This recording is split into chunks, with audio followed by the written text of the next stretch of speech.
What's up, y'all? Welcome to the Nerdy Professor Podcast, where we talk about everything black, bold, and beautiful. I am your host, the Nerdy Professor. I got a quick question for y'all. Who is the baddest cowboy y'all have ever come across in Canada? If you didn't say John Ware, you've lost your mind. In today's episode, we're going to be taking a trip to the west side of Canada. Yay! But before that, let's talk about some anime. In the world of anime, there are a few series that tackle the concept of fighting against forces that try to control your destiny. But Steins is the best one. This anime tells a complex story, and it centers around the self-proclaimed mad scientist, Okabe Rentaro. He and a group of friends stumble upon the ability to send messages back in time. At first, the ability seems like harmless curiosity, a fun way to play around in the past. However, the consequences of altering history quickly spiral out of control. And what begins as a series of changes soon turn into a desperate struggle against a larger, unseen force. As Okabe and his friends wrestle with time's fragility, they realize that no matter how much they try to control their fates, there are much more significant powers at play. Steins Gate is a very, very good show. I find people that either love it or they haven't watched it yet. See, the beauty of Steins Gate is its exploration of personal agency and the consequences of trying to take control over one's own future. Okabe's journey is one of self-discovery as he learns that the fight for control over one's life is never simple, but it is a fight worth the undertaking. He realizes that every action, no matter how small, ripples through time, and the need to make thoughtful, deliberate choices becomes even clearer. In the same way, Black Canadians had to make conscious decisions about how they would build a future for themselves. So, how do people get to the west side of Canada? Ah, yes, the VRL. But before it was the VRL, it was the Canadian Pacific Railway, CPR for short. The Canadian Pacific Railway was the centerpiece of this westward expansion, and it was crucial to Canada's economic and geographic growth. The railroad connected the Atlantic to the Pacific, opening up new trade routes and facilitating settlement. But building the CPR was no small feat. It was a grueling process involving dangerous terrain, extreme weather, and difficult labor. The railway was largely built by a diverse group of workers, with Chinese laborers playing a particularly significant role. Approximately 15,000 Chinese workers were brought to Canada to work on the railway. Facing dangerous conditions and discrimination, Black workers played an important role in the railway industry after its completion. Many Black Canadians found employment as sleeping car porters on passenger trains. This job, while offering steady employment, also came with its share of challenges, including long hours, low wages, and racial discrimination. In response to these conditions, Black workers organized to fight for better treatment. In 1917, John A. Robinson formed the Order of Sleeping Car Porters, the first Black railway union in North America. Later, in 1942, the Brotherhood of Sleeping Car Porters was established in Canada under the leadership of A. Philip Randolph and Stanley Grizzly. The BSCP played a crucial role in advocating for the rights of Black railway workers and fighting against racial discrimination. While the establishment of the Brotherhood of Sleeping Car Porters marked a pivotal movement for Black labor activism in Canada, the story of Black individuals shaping the history of North America extends beyond organized labor. A prime example of this is John Ware. John Ware, a legendary Black cowboy, became a symbol of resilience and strength in the Canadian West. John Ware was born in the U.S. between 1845 and 1850 in the Tennessee or South Carolina area. After emancipation, he moved to Texas, where he learned ranching skills and became a cowboy. In 1882, Ware was hired to help drive 3,000 heads of cattle from the United States to Calgary. This massive undertaking helped establish the cattle industry in the region, which later became a crucial part of Alberta's economic foundation. We all love Alberta beef. This is coming from a vegetarian, sometimes pescatarian. Anyway, Ware's cattle drive introduced large-scale ranching in the area, demonstrating the viability of cattle farming in Alberta's challenging climate. Ware's success paved the way for other ranchers to help transform the prairie landscape into a productive agricultural land. Ware established 2 successful ranches in Alberta, first near Millerville in 1887 and later near Brooks in 1902. He built his herd from 200 to about 1,000 cattle, demonstrating exceptional skill in a white-dominated industry. Ware quickly gained a reputation for his exceptional horsemanship and ranching skills. He was known for his ability to break wild horses and his strength to handle cattle. In 1882, Ware married Mildred Lewis, and they later had 5 children together. The family initially settled near Millerville before moving to a spot northeast of Dutchess in 1900. Ware built a cabin on the banks of the Red Deer River, which was later destroyed by a flood in 1902. He then rebuilt it on higher ground overlooking what is now Ware Creek. After settling in Alberta, Ware was one of the first in the region to implement irrigation techniques, using water from nearby rivers to nourish his crops. This innovation helped his farm flourish in the dry prairie conditions and set an example for sustainable farming practices in the area. Tragically, Mildred died of pneumonia in the spring of 1905. And John died just months later when his horse tripped in a badger hole, crushing him and breaking his neck. His funeral in Calgary was reported to be one of the largest held in the early days of the city. John Ware did loads of things on the west side of Canada. If you want to hear more about him, please let me know. I will definitely dedicate an episode to this man.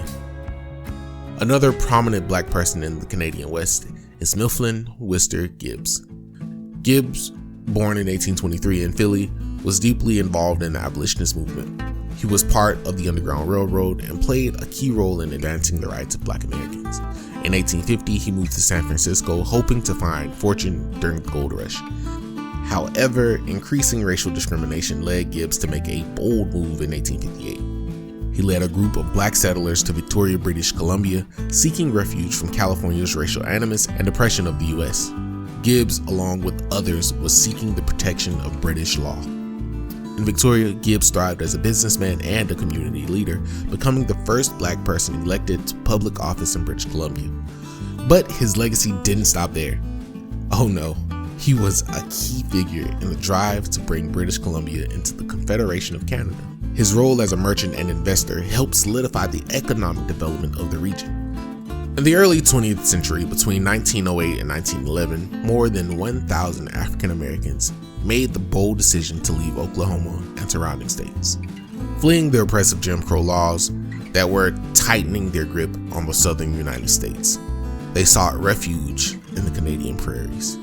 They settled in places like Eldon, Amber Valley, Campsie, and Keystone, now known as Breton.